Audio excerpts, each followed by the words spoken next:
The New Deal. FDR and his plan to save America. So for your do now, what problems did FDR face when he became president? So take a spot in your notebook and write down what you think are the problems that President Roosevelt faced when he came into office in 1933. Things you might want to think about. How's the economy doing in 1933? What kind of social unrest might be brewing? So, now that we're done with that, let's get going. So the first 100 days.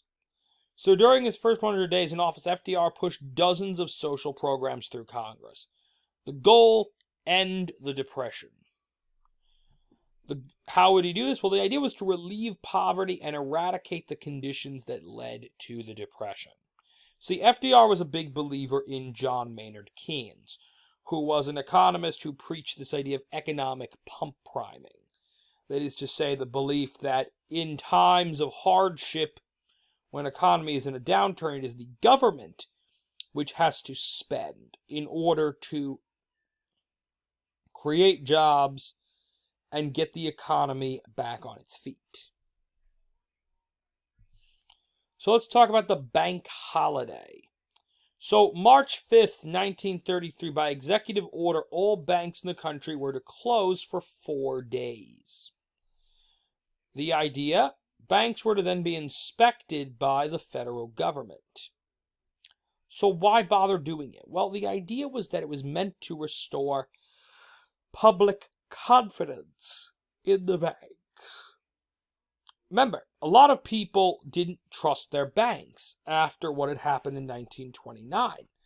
Many Americans refused to store their money in banks, fearful that in the event of another economic downturn, their bank might close and people might, they might lose their money.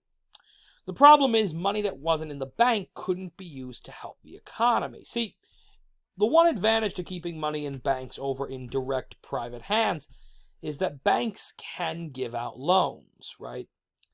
So, when you put your money in the bank, even if you don't spend it, the bank can loan it out to other people. This allows folks to buy houses. This allows people to start businesses. This allows businesses to take out lines of credit to get them through a tough time. And this, in turn, keeps the economy going and growing. Even if you're personally not spending any money in the economy, your money could still be being utilized. However, most Americans aren't going to do this if they don't trust their bank. So, by having government inspectors go in and inspect the soundness of the banking industry, it encouraged many Americans that they could trust their bank yet again. Another major measure in this vein was the Federal Deposit Insurance Corporation, or FDIC. And almost any of you who go to a bank will see little signs that'll say, Member FDIC.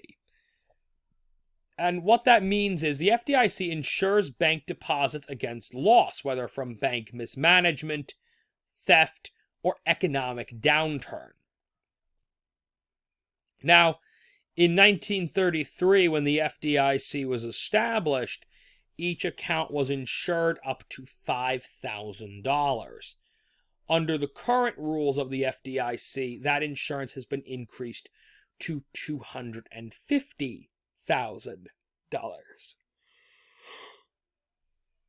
So why? Well, the basic idea is very simple. The FDIC is saying basically, look, up until a certain amount, nowadays it's $250,000, you are insured, right?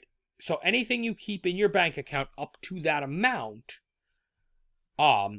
if something should happen to your bank and your bank goes under or gets robbed or something, it's no big deal. You're still going to get your money back.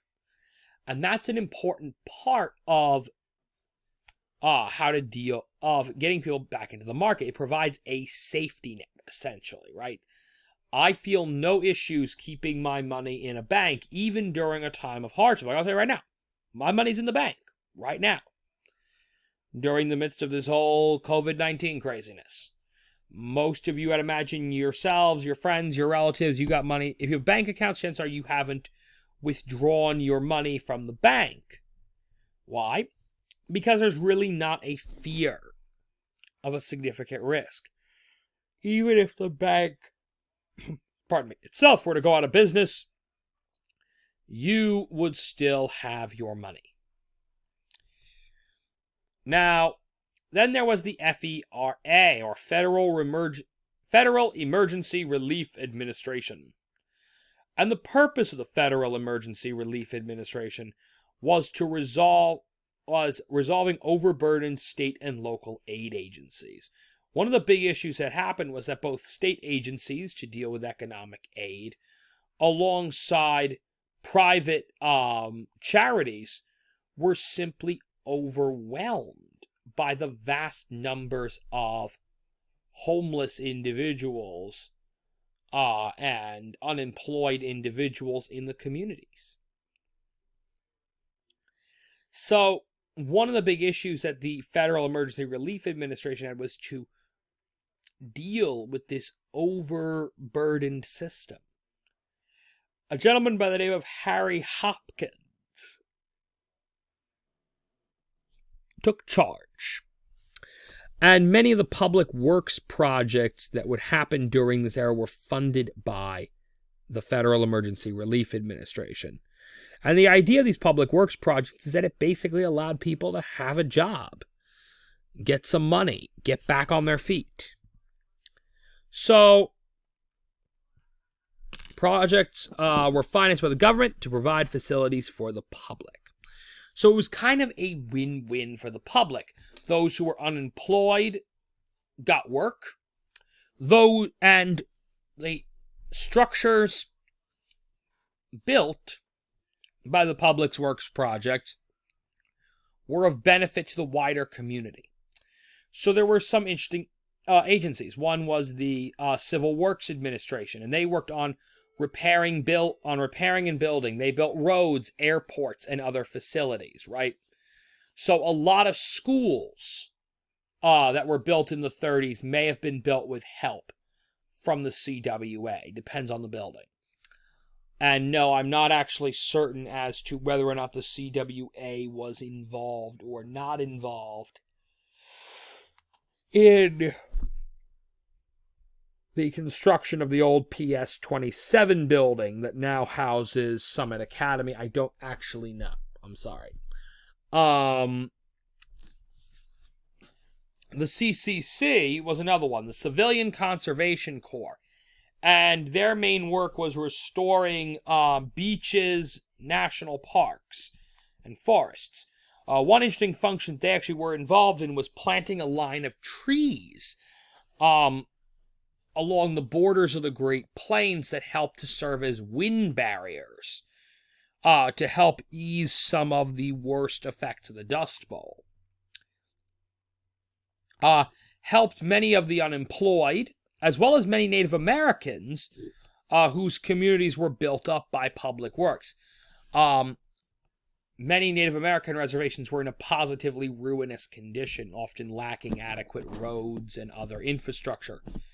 These types of agencies, both the CCC and the CWA, did a lot in terms of rebuilding these communities, or building up these communities. Roads, erosion control, things like that, bridges, things like that, that helped put these communities into a better state of living. There was also a move to assist business. The NIRA, or National Industrial Recovery Act of 1933, was passed, and it founded what was called the National Recovery Agency, or NRA. Not to be confused with the modern NRA, which stands for the National Rifle Association. And what this NRA did was it created codes for wages and labor. It legalized collective bargaining and higher wages, and it temporarily stopped economic downturn.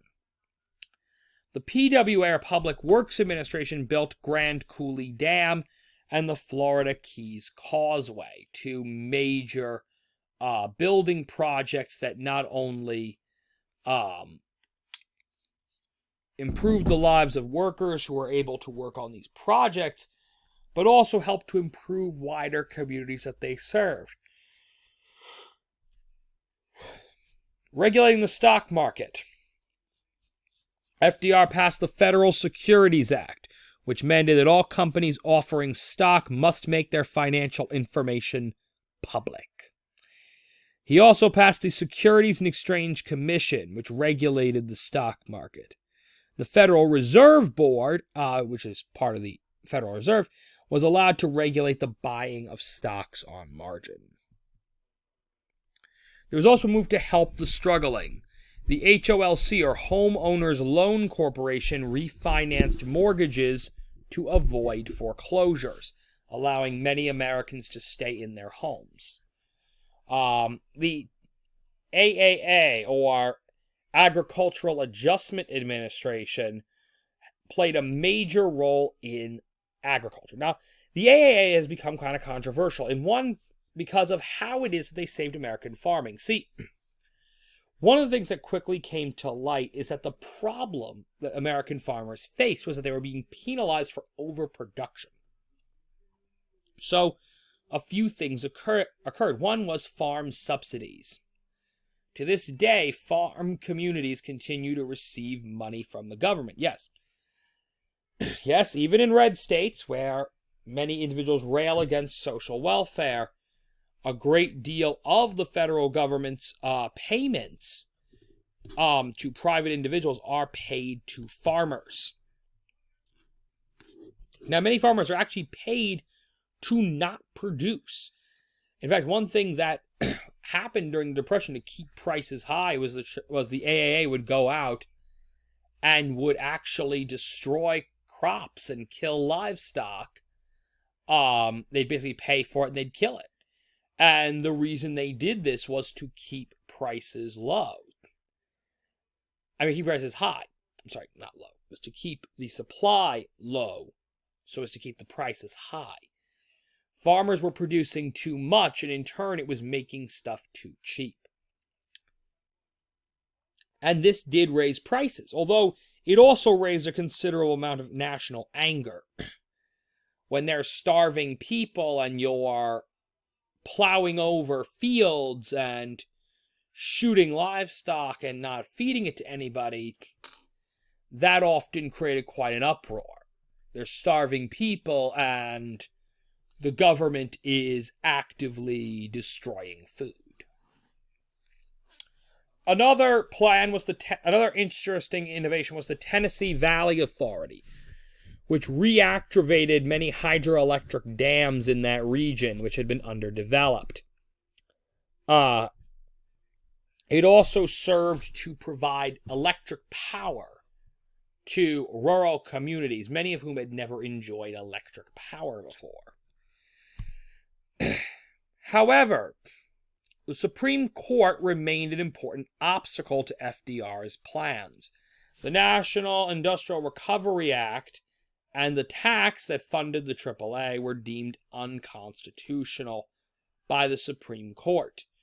To remedy the situation, FDR participated in what became known as the court packing scheme. He asked Congress to allow him to appoint one new justice for every seated justice over 80 years old, arguing that the geriatric Supreme Court was ultra-conservative and was preventing the national recovery. Congress refused, due to the separation of powers in the United States Constitution. And then we have the WPA, the Works Progress Administration. It employed 8 million citizens, repaired over 20,000 playgrounds, schools, and hospitals, and even supported artists and photographers during this period. Helping farm workers was another goal, and we're going to talk more about that in just a second.